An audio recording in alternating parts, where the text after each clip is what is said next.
If you are a neurodivergent creative, it is likely that you have a large number of interests, things you are good at and things that you would like to do. You might be considered a rainbow person, or multipotentialite instead of a specialist who focuses on one main thing. If this is the case, it can be a challenge to decide what to focus on first. It's a great thing to have options, but not if it paralyzes you from moving forward. First, it is helpful to get clear on your purpose, vision, mission, and values, but what if there are multiple ways to contribute to your purpose and vision? Here are a few tools that may help in deciding what to focus on next. Importance urgency metrics. One tool I've found mighty useful for prioritization is Stephen Covey's Importance Urgency Matrix from 7 Habits of Highly Effective People. In his chapter on putting first things first, he emphasizes that we should invest most of our energy on things we consider important in our lives.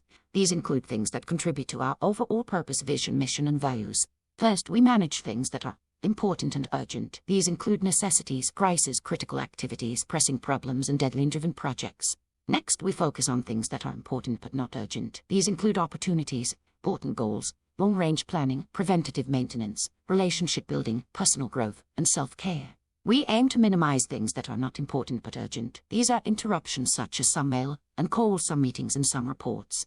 Finally, we avoid things that are not important or urgent such as trivia, distractions, some mail and calls, time wasters, and busy work. Keep in mind that if you are spending a lot of time on distractions and time wasters, you might want to look deeper at your self-care needs. Tournament challenge. If you are still not sure what's most important to you, Kevin Carthy uses a tool called the tournaments in the On-Purpose Person, making your life make sense. This tool helps you get at your core wants and desires. First, list all your wants, desires that you can think of. Next, write one on top and the next on the bottom of the page to help spread out items that are alike. Then write them on the branch tournament chart. Look at each pair and decide which of the two you would choose. Then, work your way down until you get to the end of the page. If you have multiple pages, write the end want on each page on a new sheet. You can do this with all areas of your life combined, or separate them by your different life roles. For example, mother, caretaker, friend, community, etc. Force choice clarification. If your wants seem too broad to choose between using the tournament challenge, or you are trying to decide on an immediate option, you might try digging deeper into what you get out of each want. On the right-hand side, list the things you would like to do. For example, go dancing with friends or stay at home.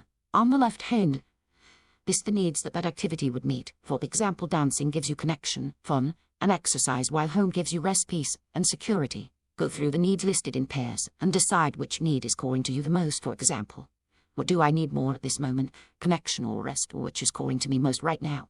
Exercise or peace?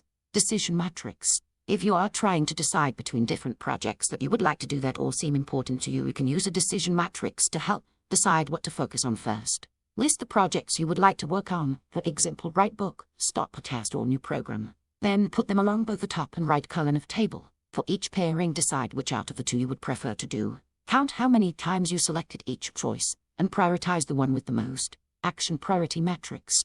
And finally, if you are looking for the biggest bang for your buck, I really like this action priority matrix. It looks similar to the importance urgency matrix, but it focuses instead on impact and effort. First, focus on quick wins, things that are high impact and low effort. These are the things where you will see immediate results. Then focus on major projects, which have a high impact but take a bit more effort. Things that are low impact and low effort are considered fill-ins, while low impact and high effort items are considered thankless tasks. Last year, over my spring break, I chose to prioritize cleaning and beautifying my desk area. This was important to me because it is where I get my work done, and it is also the focal point of my room. It was the one area of the home that would have the highest impact for relatively little effort. It meets the need for beauty and peace in the room that I spend the most time in, which had been lacking for quite a while. If you would like to explore planning and prioritization further, you can find my workbook on prioritizing and simplifying your life in my bookstore at embracingintensity.com.